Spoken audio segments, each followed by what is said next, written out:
What's going on, guys? Winter Kills here. Welcome back to another open game state video. Got some things to talk about today. I haven't done one of these in a while just because I haven't really had any topics built up. I like to have at least a couple things to talk about instead of just one, so there's at least some substance to the video. Now, one of the first things I wanted to talk about, it's probably maybe a little overdue and people probably already realize this, but basically my thoughts about, Mermail in Link format. Like, how do they do in Link format? Because, obviously it's my favorite deck to play. It's the deck that I play exclusively right now. I got rid of Zoo just because, one, I don't like it. Well, I mean, I do like the deck. It's overpowered as shit, so how could you not like it? But I lost so much money on everything, I just decided to get rid of it all and cut my losses there. And I just wanted to size down my Yu-Gi-Oh collection down to just having one deck and a binder and call it there. But I think the deck does perfectly fine in Link format, and I think somebody had brought up an interesting comment on one of my last videos, which was, is the Toad engine still necessary right now, or should you just focus on a more original build, without Totally Awesome, and just play like Bahamut Shark? Because you can play Bahamut Shark again, which I actually might end up doing, because with how easy it is to go into Decode Talker, you can very easily use your first extra deck spot for your Bahamut, and then your other one for the Toad. So I think I'm gonna cut the Toad engine, because I just think it doesn't fit anymore, especially now we have such easy access to Decode Talker. And soon with my Star Boy, and I know there's that Nimble Angler card, which I have to look for, which is over in my cabinet over there, which I need to find. I know I have a couple copies of them. I bought a couple boxes of Abyss Rising like a year ago. They're like Euro print, so I probably should have that card. I don't know anything about the combos that go into it, but I'm definitely willing to try that out for my Star Boy. That's like an easy way to go into that card. We don't have access to it yet, but as soon as we do, I'm going to try to either buy some special editions to hopefully get it, or just wait till somebody I know buys them and gets them, or I'll just buy them offline, which is usually what I end up reverting to. But I think Mermails are safe bet for the upcoming format. Are they going to be better than like True Draco Invoked, Pure Zoo, True Draco with a Spellbook engine? I don't know. I think the deck can hold its own. You just gotta, I feel like, have the right side cards, and like I've beaten those decks before with Mermail in this format. It can be a tough matchup. You just sort of need, you need the right stuff. You need to have, like, and going off like what you need, is going first or going second better? I guess this would be a better discussion. I've experimented with going first, because I think being able to set up your board uninterrupted, despite hand traps, is pretty crucial.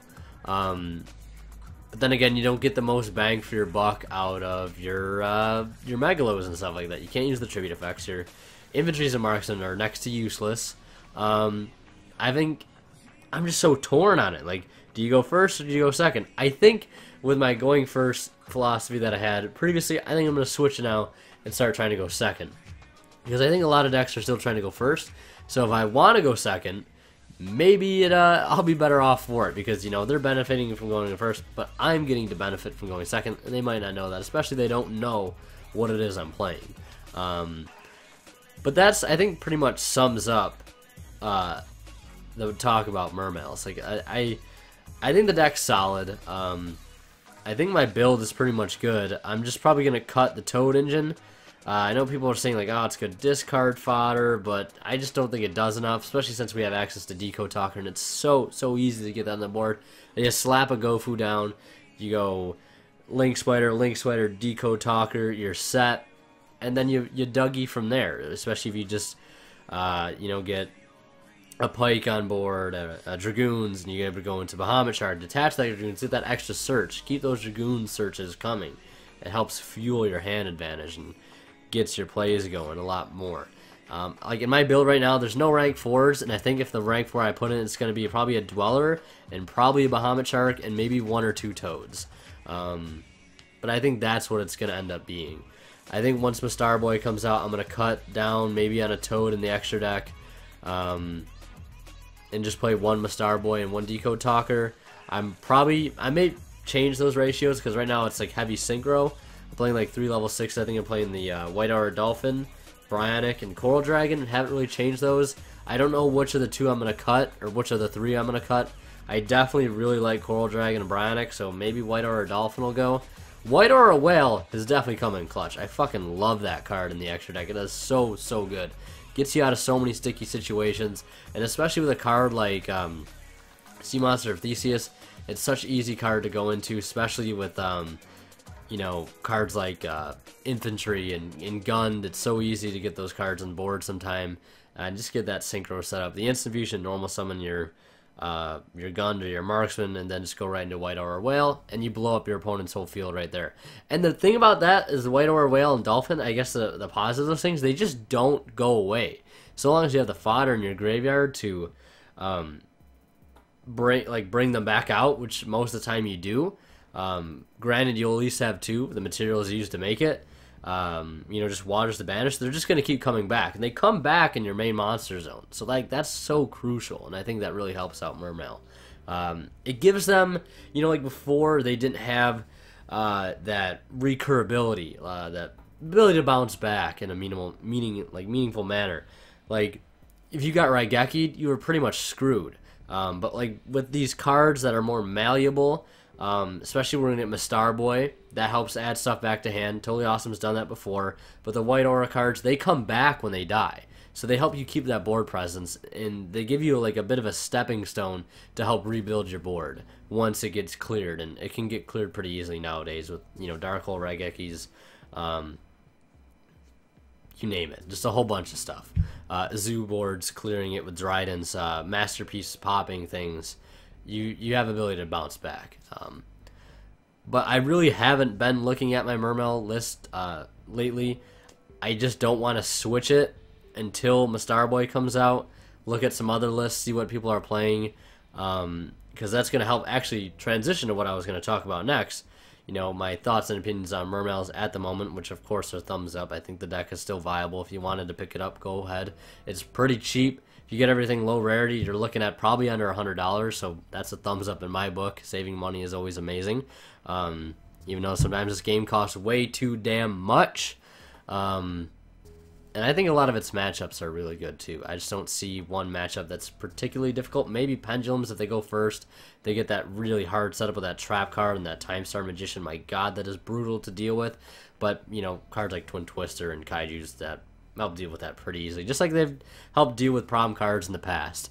But why haven't I been playing so much Yu-Gi-Oh! Lately? I mean, I have been, just not as much. I'm kind of balancing it actually with something else, and you guys have probably heard me talk about this in other videos, like Pokemon. Like, I'm playing Pokemon actually now. Like, I have a Greninja break deck, post-rotation, what the new rotation of Pokemon's going to be.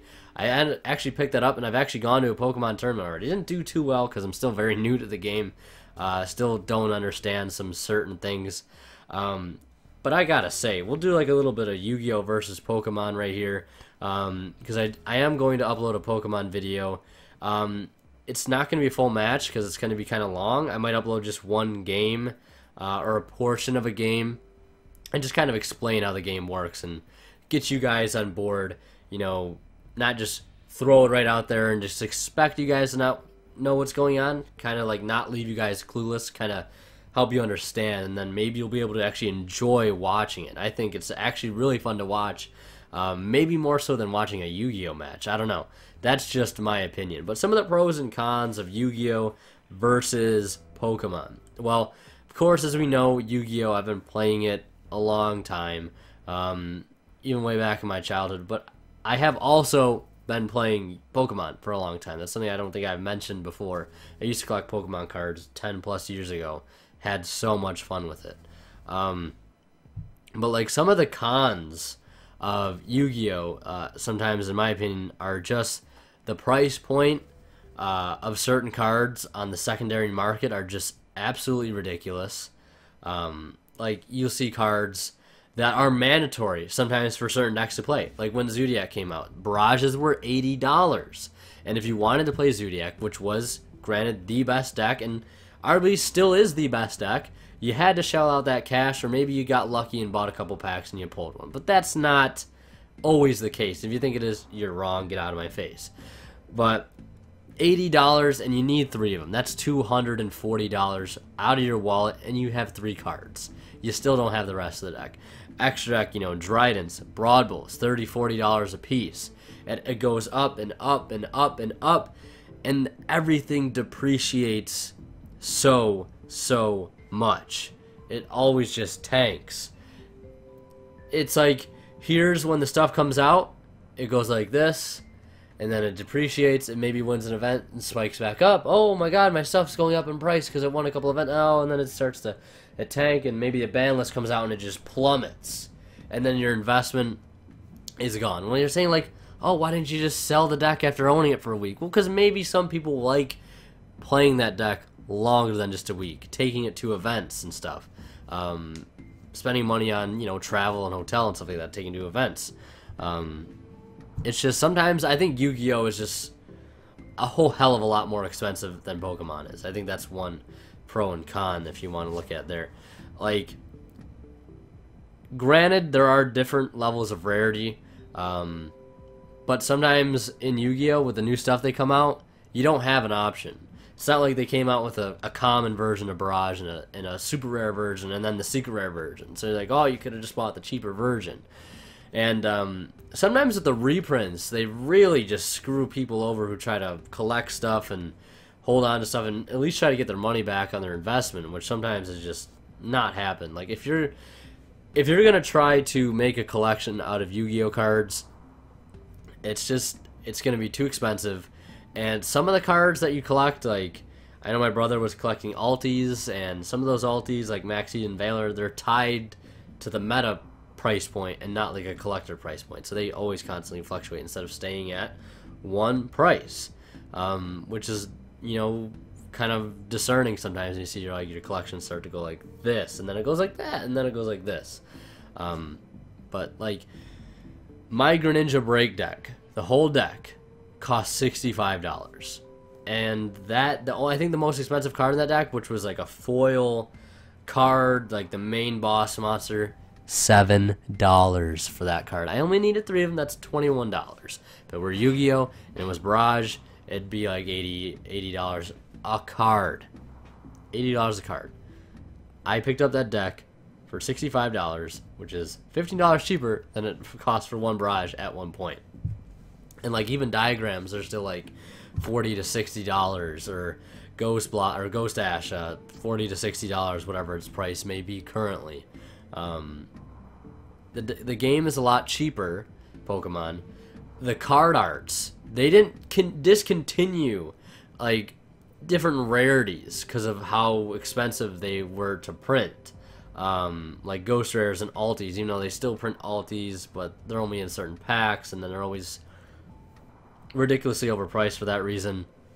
Like Pokemon comes out with, they just came out with a new rarity, actually. I think it's called like a hyper rare, and the card art looks absolutely beautiful. And some of the full art cards, like, I'll put some images on the screen here so you can, you know, at least know what I'm talking about in terms of rarities. I think the card art and some of these cards look beautiful. Now, of course, there are full art versions of some cards that you can play that cost $100.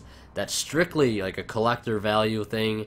Like, a lot of people collect full art cards for Pokemon, and some of the cards are tied to meta prices like Yu-Gi-Oh, but not so much so, I would say. Like, there are 2 cards in the game right now in Pokemon that are absolutely powerful. From a Yu-Gi-Oh player, I'm like, just reading the card, I'm like, that is insane. If this were a Yu-Gi-Oh card, it'd either be banned or be $100 a copy. And it wouldn't come in this rarity. And also, rarity is an interesting thing in Pokemon. You'll have one Pokemon. Let's say you have this, it's a supporter card. It's called Professor Sycamore. Basically, the card lets you discard your whole hand and draw 7 cards. Imagine if that were a Yu-Gi-Oh card. Just think about it. But you can play 4 of a card in a Pokemon deck. That's their play set. It's 4. Except for energies, you can play as many energies in a deck as you want. I think my deck plays like 7 basic water energies. And of course, I had to play a water deck to keep with the water theme, because water rules. Gotta stay hydrated. Anyways,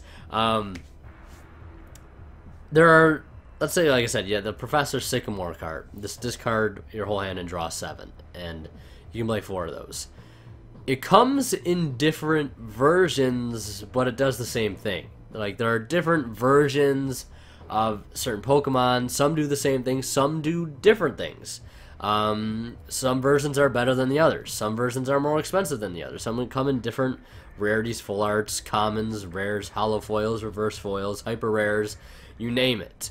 Like, I know one of the better cards in the format right now is like Gardevoir GX. It comes hyper rare and it comes full art, or super rare, and which they look beautiful. One is like 15, the other one's like 40, but they both look amazing. One's super cheap, one's a little more expensive because it looks even better. That's like having a common Neptibus and an Ulti Neptibus, but I guess it's more like there's a secret rare version of Neptibus and there's an Ulti version of Neptibus. They both look beautiful, but maybe the one Neptibus does something else that's better, maybe the one does something that's worse. I don't know, that's just like the difference with Pokemon, and I think that's cool because they reprint certain Pokemon later on that do different things. So that original Pokemon that maybe had that one ability, its price doesn't really get affected too much because it's its own individual thing. It's like how they're reprinting Broadbull, they're reprinting Dryden, they're reprinting Barrage. It's like they reprinted like a different Barrage, and it's not Narada. Like, you can still play both kinds of Barrages. You can still play both kinds of a certain type of Pokemon. But I think since their names are the same, you could only play 4 of them still. But you get what I'm saying? It's a little bit different in that aspect. The games itself, like, we'll talk about how the actual game is played, because the price point, the game, Pokemon, period, hands down, is just a cheaper game to invest in. That's why I jumped into it. And I was hesitant at first. I'm like, oh, it's going to be another card game. It's going to cost me so much money. I don't want to deal with it. And then I saw on eBay and TCG how cheap everything is. I was like, well, why haven't I played this game? Why is Yu-Gi-Oh so goddamn expensive? But anyways, moving on. How the game is played. Well, each player draws 7. It's a go first, go second kind of thing. But it's not like Yu-Gi-Oh, where if you lose the dice roll, you lose. If your opponent goes first and they set up an unbreakable board and you can't get through it, you lose. That's not necessarily how it works. If you do not open a basic in your opening hand, you show your opponent, you shuffle your hand back into the deck and you draw into a whole new hand. And if you draw a new basic, then you can start playing. In Yu-Gi-Oh, that's sort of like saying, I didn't open up a starter. Let me mulligan draw and draw into a new hand. Now, to be granted, when you do not open a basic and you shuffle your hand back in, for every time you shuffle your hand back in and draw a new hand, your opponent gets a mulligan draw. It's optional. They don't have to do it. So like, my opponent mulligan drawed twice into new hands. I get to draw 2 new cards for myself. Not a whole hand, but you just add 2 cards to your opening hand. So instead of starting with 7, you'd start with 9. And hand advantage in Pokemon doesn't mean shit most of the time. It really doesn't. And unlike in Yu-Gi-Oh, like, with the amount of cards that can be manipulated by other cards, like a card called N, basically both players shuffle their hand back in the deck and draw as many as their prize cards, which is their life points. We'll talk about that later. And then you draw into 6 or 5 or 4, 3, 2, 1. It allows that hand advantage size to be kept in check, and sometimes it really doesn't mean that much, because there are certain limitations on things that like apply to both players. But like, you get a fair chance. And it's like in Yu-Gi-Oh, when you brick, you don't open up a starter card, you're kind of screwed. You don't really have any other option. You kind of just sit there and you take the L, whether it because you didn't open that one card that maybe you play 3 of, and you have 3 cards that search that 3 of, and then 3 more cards that search that, and you still just didn't open the damn card, because that happens sometimes. But Pokemon, you get that chance, so both players are starting at a relatively same position, and when both players flip over their basic Pokemons in their active zones, then the game begins, and it's this person's ready, this person's ready. It's sort of a fair setup. Now, another thing about Pokemon, whether you may like this or may not, there is 0 player interaction, which means I do my turn, and I attack, and then my turn ends. My opponent does their turn, they attack, and then their turn ends. I think it's a little bit more strategic with how you set up your bench Pokemon and your active Pokemon, and how your opponent does that, and how you think like, okay, I can't interrupt their turn while it's their turn, because I kind of sit there and watch, unless I had an ability that might affect how their next turn plays out. You know, that's a different story. Because basically one of my Pokemon's abilities says, like, if it hits and does damage to a Pokemon, they cannot activate any abilities their next turn. So that's the effect that I might have. It's a small effect, but they can still play cards, they can still attack, they just can't use any abilities, whether it be a bench or active ability. It's a lot fairer. I think it just allows for a better game to play out. There isn't really any blowouts, there isn't OTKs, there isn't FTKs, there isn't hand loops, at least that I know of. It just plays out much more fair. There's prize cards that you pull off the top of your deck, and the first person to take all of their prize cards wins. So if you knock out 6 of your opponent's Pokemon, you take a prize card for every Pokemon you knock out. If you knock out an EX or GX, you take 2. There is no way to like regain prize cards. There's no way to like regain like in Yu-Gi-Oh where you can regain life points. There's no like life point or prize card manipulation cards, if you want to say that. So there's no like burn decks in Pokemon. Like, thank God. Fuck that shit. That shit won the Dragon Duel at Worlds. I was like disgusted seeing that happen. I felt so bad for the True Draco Invoke player who probably tested so hard against all the other meta decks, and some motherfucker won that shit with burn. Like, I feel bad. But that's Yu-Gi-Oh for you, I guess. You can lose to some bullshit like that. And in Yu-Gi-Oh, we always know it as there being maybe 1 to 3 decks that you need to play in order to have any chance. And they're all usually expensive. Pokemon, that's not a thing. Think about how many different Pokemon there are if you're familiar with the game, the series, the TV show. There are so many viable decks out there that you can play that will stand a chance against pretty much any deck. Whether it be, I'll name off some Pokemon decks. You have Drampa Garb, you have Gardevoir GX, you have the Greninja Break deck I play, there's a Talonflame deck, there's a Porygon deck. There are just so many decks that you can play. There's the Alolan Ninetales decks, like, there's just so many, and they all stand like a great chance against a lot of other decks. There's a 60 card limit. There is no 40 to 60 limit, so you have to play 60. Everybody's playing at the same advantage. What else is there? There's I'm trying to think of some other balanced portions, but like I said, you have to play a 60 card deck. Each player has 6 prize cards. There's no way to manipulate those. You pretty much start with the same field. You don't have to worry about like breaking a field. There's no player interaction. I already said that, but like, it's just such a nice thing. And it's just, I think it's just a little bit more enjoyable to a certain extent than Yu-Gi-Oh is, because Yu-Gi-Oh, it has its moments. Like, I still enjoy the game a lot. Like, I'm not quitting Yu-Gi-Oh for Pokemon, although I might at some point in the future. No, I wouldn't completely drop Yu-Gi-Oh for Pokemon. I still very much love the game of Yu-Gi-Oh, but I think Pokemon definitely has some things about it that like are just so much better than Yu-Gi-Oh. I think Pokemon does things better as a card game than Yu-Gi-Oh does, and Yu-Gi-Oh could possibly learn from what Pokemon has done over these past years. And I only wish I would have gotten into the game of Pokemon a lot sooner, because I feel like it's just such a good investment. It's a lot of fun. There is like a ban list, but cards get rotated in and out yearly. There is like, so if you pick up a deck in Pokemon and it's really good, that deck is pretty much good for a whole year. Your investment lasts a year, where in Yu-Gi-Oh, if you pick up a good deck, it might last to the end of the month. It might last 2 months before it gets hit, and then you're out on your investment. But like, they rotate in and out sets, so you can like, I'll just wait till it gets rotated back in, and then the price goes back up.